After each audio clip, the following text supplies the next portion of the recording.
Ayo sedulur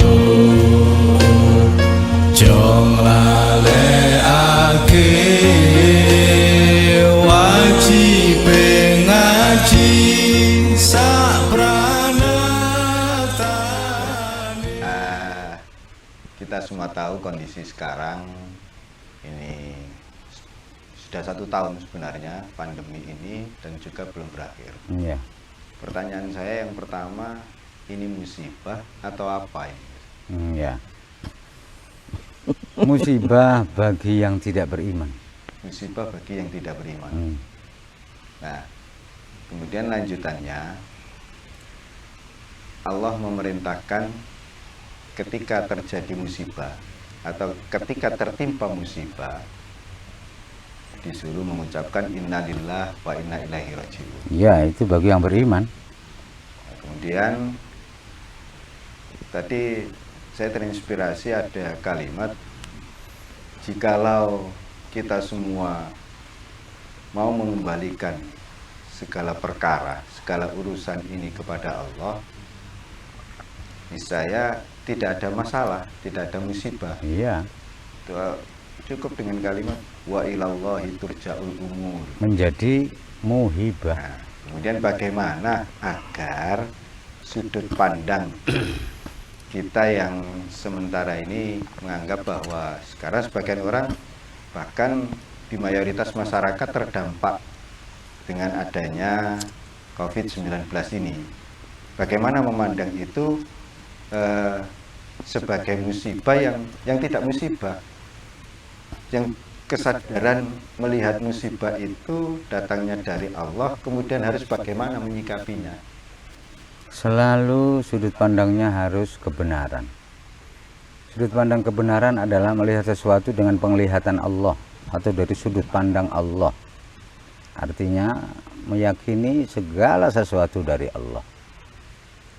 Jika memandang segala sesuatu itu tidak dari Allah, sudah salah, sudah bukan kebenaran. Sudah.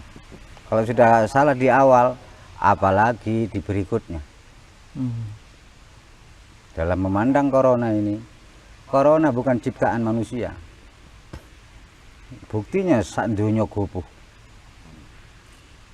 Bukan ciptaan manusia, sepakat semua. Nah, maka lihatlah dengan pandangan Allah.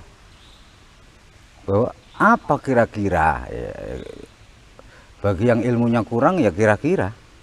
Apa kira-kira maksud Allah menurunkan makhluk yang tak bisa dilihat mata ini, tapi nyata efeknya. Efeknya nyata. Dan sak donya kupu kabeh. Bagi yang tauhidnya cukup, ya pastilah berbaik sangka. Yang intinya pokoknya maksudnya api. Nah, gak mungkin Tuhan punya maksud tidak baik, tidak masuk di akal. Di mana kok nggak masuk di akal sehat?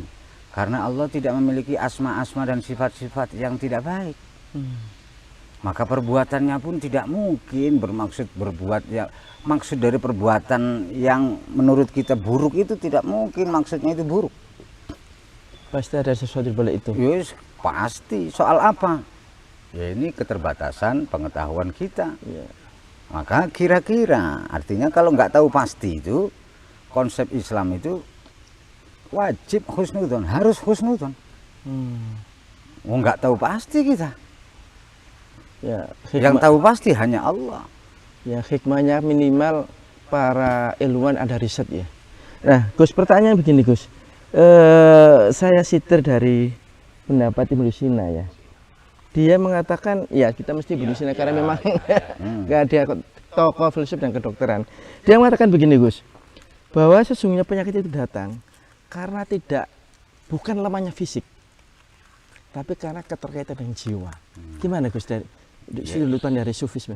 Itu bagiannya dokter rohani. Sekali lagi Ibnu Sina berkata seperti itu mengatasnamakan diri sebagai at-tabib ar-ruhani, bukan tabib jasmani. Ibnu Sina seorang tabib jasmani, dunia internasional, mengakui dan menobatkan beliau sebagai bapak dokter dunia. Ya. Tafadhal. Namun kehebatan beliau sampai seperti itu ya karena di samping tabib jasmani, beliau itu juga tabib rohani. Artinya matang sekali pemahamannya, pemahaman agamanya, agama Islam. Ya memang benar sekali. Sesuai dengan kaidah di tasawuf bahwa segala yang kasat mata ini berawal dari yang tak kasat mata. Ma fi alami syahadah yakhruju min alamil ghaib. Apa yang ada di alam kasat mata ini itu keluarnya munculnya dari alam gaib. Alias di alam gaib sudah terjadi itu lebih dahulu. Hanya saja nggak ada yang tahu. Yang tahu hanya Allah dan yang diberitahu Allah. Kemudian ke permukaan yang bisa disaksikan oleh kasat mata ini. Jadi kan akhirnya kan apa yang dikatakan Ibu Sinata itu menjadi mutu kesehatan mensana incorpore sano itu Cak Wahab. Bahwa di dalam dia dibalik badan yang sehat terhadap jiwa yang sehat. Tapi di Islam dibalik ya, Gus ya. Iya. Di dalam dibalik. jiwa yang sehat, ya maksudnya badan yang sehat itu dari jiwa yang sehat. Nah, itu Kang. Di Islam dibalik ngono. Kalau memang pendapat Ibu Sina seperti itu, berarti kan penggabungan dokter jiwa dan dokter jasmani itu dibutuhkan. Ketika seseorang itu terjangkit virus atau kena penyakit apa saja lah, termasuk corona, agar ya kalau ketika benar-benar terjangkit positif, mereka datang ke dokter jasmani. Sudah jelas banyak itu dokter jasmani di rumah sakit banyak ya ada. Lantas agar iman kita, bahasa tadi yang ditanyakan oleh Kang Wahab, wa ilaihi turja'un ya, kita kembali kepada Allah. Ini berarti kalau pendapat Ibu Sina harus ke jiwa yang sehat. Ya.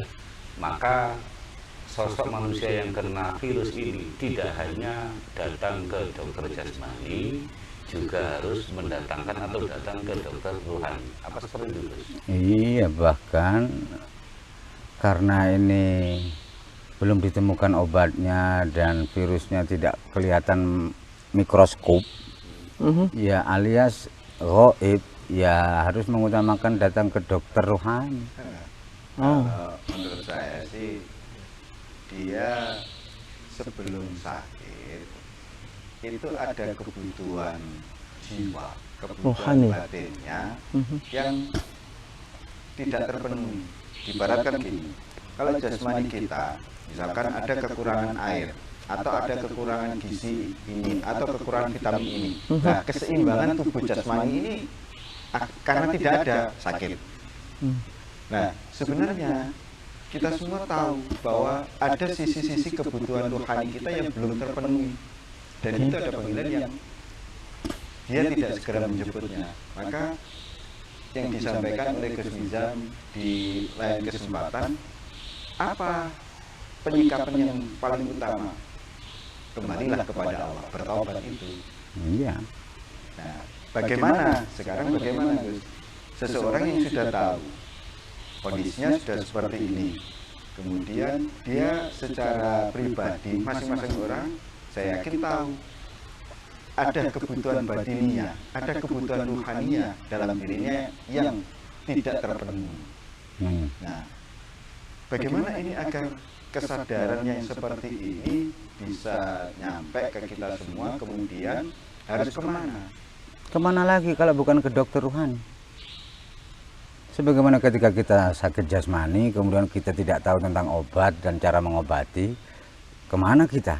Ya ke dokter. Ya persis seperti itu. Tinggal mengkiaskan. Kalau sisi rohani atau kejiwaan, sementara kita tidak tahu cara mengobati sakit jiwa kita dan bagaimana caranya, ya kemana lagi kalau bukan ke dokter rohani? Ya itu langkah awal yang harus ditempuh. Apakah di dokter rohani itu juga ada semacam dosis itu? Ya pastilah, sama persis. Oh gitu ya. Lah wiritan mari salat aja ditinggal salat 5 waktu nek esuk jamaah. Aja kesusu plencing. Wiritan ngene. Subhanallah 73 gak dosis saya. Oh iya. Nah, ini sudah itu dosis umum. Aha. Nah, ini yang Penyakitnya juga mengobati penyakit umum. Hmm. Lah kalau penyakit parah kayak corona, ya dok resep spesialis dosis sing khusus. Oh. Gak iso dosis umum itu gak mandi. Kok mbok Cak. Maka untuk mengobati itu, untuk tindakan apa preventifnya Prevention ya. sebelum kita kena penyakit itu, ya ini harus disikapi sesegera mungkin. Artinya tidak bisa ini kemudian misalkan wis yang aku tak maca Quran, maca sholawat, ini bisa jadi justru nanti ada indikasi lain yang kita harus datang ke dokter Ruhani tadi. Nggak bisa enggak harus Dokter Ruhani di sini ini siapa? ulama warasatul anbiya. Oh. Semuanya sudah jelas. Tinggal mau apa tidak mengikuti saran dokter Ruhani itu. Ini kaitannya dengan percaya apa tidak memang. Iya iya iya. Memang urusan ke dokter Ruhani itu hanya bagi orang-orang yang beriman. Ya, Yang nggak beriman ya nggak akan. Nah, dari sinilah kemudian ketika sudah menemukan dokter Rohani, dia akan mendapatkan ketenangan dan kesabaran. Iya. Dan kalau telat sebentar saja, ditunda sehari atau setengah hari, dud. Kalau orang-orang Eropa dead. Oh Jawa, dud. Dut. Nah, dari Justru situ pertanyaan saya begini, bukan sebelum kena penyakit, ini posisi sudah kena penyakit. Mereka belum kenal, mereka belum tahu. apalagi sudah kena. Loh, Ya makanya itulah yang pertanyaan. dimaksud ayat banyak di Al-Quran wahum layas urun itu. Mereka sebenarnya sudah berpenyakit, hanya saja tidak merasa. Oh. Ya ya ya ya. Istilahnya di kedokteran carrier itu. Carrier itu dia nggak merasa sakit, tapi sebenarnya dia itu membawa sakit, tapi dia nggak merasa sakit. Sama dengan yang disampaikan beliaunya tempo hari itu. Semua kita sebenarnya sudah kena, terancam. Hah? Hanya dia merasa terancam apa tidak. Itu tak. Yang tidak merasa terancam bahaya, yang terlalu merasa terancam juga bahaya. Nah inilah perlunya nanti datang ke dokter Rohani itu. Semua manusia saat ini sudah gak usah nak swab-swaban wis. Terancam kabeh. Wis ono corona kabeh. Lah wis ah. Mari ngono, ha, ya apa wis? Wis positif kabeh iki wis. Ya aja wedi, aja panik mangi iku. Ojo panik. Bukankah setiap penyakit ada obatnya? Ya ya ya. Bukankah yang menyembuhkan hanya Allah? Nah, ya kemudian sebelum Allahumma panjenengan tombani Gusti, ya tobat dhisik ah. Gurung tobat kok ndonga iku lah ya. Cek tomat ae. Banyak yang takut ke dokter karena takut ketemuan. Iya, kerawan ya. Betul. Banyak gitu. Ya, Yang banyak lagi takut ke dokter nggak Itu- ada yang buat bayar. sesungguhnya sesungguhnya itu. Itu kamuflase. Mahal itu. Itu kamuflase. Orang-orang tua kita dulu itu memang bijak. Bijaknya gak ketara. Ya gak wis nggo gare rung tambah wedian padahal nang ngondong hebeng.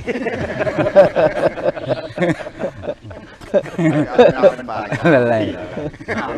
Halus aja halus. Orang tua-tua kita dulu itu bangsa halus-halus.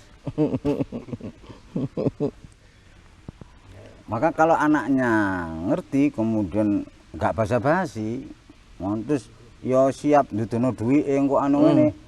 Lah ya gelem wong tuwa. Lah nek basa-basi ya krasa. Halal lele. Wong tuwa kok di dudono ngono lho. Kembali yang disampaikan oleh Gus tadi, Wahum Rasul tadi, itu sebenarnya mereka secara medis belum diswab, ya. Tapi sebenarnya dia sudah terjangkit, cuma dia nggak terasa. Nah, iya. Nah, pertanyaannya, kenapa para para dai lah, dai muslim ya kok tidak menganjurkan kepada para orang-orang seperti itu mengarahkan untuk memperbaiki jiwanya, untuk bertobat yang sesungguhnya. Nah, ini apa faktor para dai ini? Ya termasuk saya, karena saya sendiri juga khutbah. Karena tahunya saya seperti ini barusan ini. Kalau sebenarnya seperti saya ini sudah terjangkit. Cuman saya nggak merasa kalau saya ini kena corona. Itu. Ya. Kenapa kok tidak seperti saya yang dai yang berkhutbah tidak menyampaikan seperti Perlu itu? diluruskan ini. Nah, Ini makanya ada corona lahir, ada corona batin, Nah, ini. ada corona hissi, ada corona maknawi. Iya. Nah, bisa jadi yang dimaksudkan oleh Gus tadi corona maknawi, bukan corona hissi. Ya karena sebenarnya ada rasa takut sebenarnya, sudah ada rasa Iya. takut. Dan Ada corona ketakutan. hissi itu tercipta dari corona Maknawi. maknawi. Ya, sebenarnya kan di sini ada maknawinya juga sudah ada. Lah, Corona ya, maknawi iya. sudah ada. Saya sendiri merasa takut sebenarnya sudah ada takut. Nah, Ya, tapi kenyataannya kami nggak merasa itu loh, nggak merasa. Nggak merasa. Akhirnya saya nggak taubat, nggak mencari dokter rohani saya. ya itu tadi itu tergolong masa bodoh Masa. Oh. alias zaman jahiliyah. Zaman Islamiyah itu masa pandai. Jadi di dalam diri saya tergolong zaman jahiliyah gitu. Ya iya. Mm. Iya, Pengakuan yang jujur. Karena ketidaktahuan. Iya. Ya karena bener-bener saya paham ya setelah dijelaskan oleh Gus ini. Ya. Karena saya sendiri juga merasa bahwasanya saya merasa sudah iman. Tapi kenyataannya dengan sekarang PPKM Jawa Bali dari pemerintah ini benar-benar saya juga sebenarnya panik dalam batin saya, ketakutan. Kumpul nanggone organisasi juga takut saya. Itu berarti dai-dai jahiliyah. Jadi seperti ukuran dai jahiliyah. Gitu. Iya. Iya. Jawab iki wis dalu jawab. Jadi mungkin bisa disimpulkan kondisi yang semacam ini sekali lagi menyikapi untuk agar pas dari kami masyarakat kecil ini menyikapi kondisi yang seperti ini baiknya bagaimana? Ya baiknya sering-seringlah mohon perlindungan Allah dan memuji Allah dengan kalimat di samping li khamsatun yang sudah memasyarakat itu tambahi lagi ya Tawwab tub alaina ya Tawwab tub alaina warhamna wanzur ilaina warhamna wanzur ilaina. Jika ucapan itu keluarnya dari hati, itu mengobati. Wahai Zat yang maha menerima taubat, terimalah taubat kami, perhatikanlah kami, jangan engkau plengosi. Warhamna wanzur ilaina, rahmatilah kami dan perhatikanlah kami. Yang diperhatikan Allah tidak didekati corona, atau yang sudah dimasuki corona, coronanya malu atau takut. Karena diperhatikan Allah. Ini diantaranya. Kalau secara intinya ya harus mengisi pertaubatan itu dengan ketakwaan. Terima kasih banyak. Ayo sedulur, jonglah